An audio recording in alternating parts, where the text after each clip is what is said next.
Hello everyone, welcome back to the channel.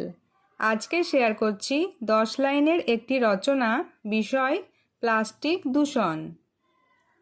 Plastic দূষণ আজ পৃথিবীর একটি বড় সমস্যা হয়ে দাঁড়িয়েছে।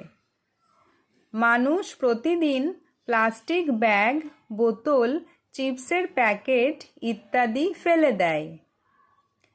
এইসব প্লাস্টিক নষ্ট হয় না এবং অনেক বছর ধরে মাটি ও জল দূষিত করে।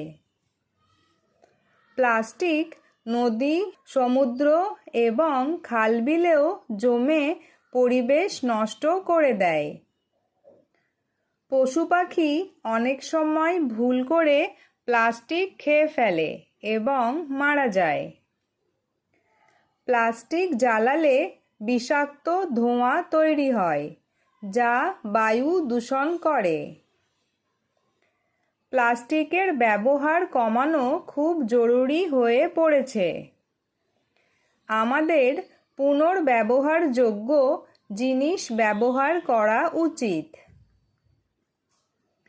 সরকার এবং নাগরিক সবাইকে একসাথে সচেতন হতে হবে।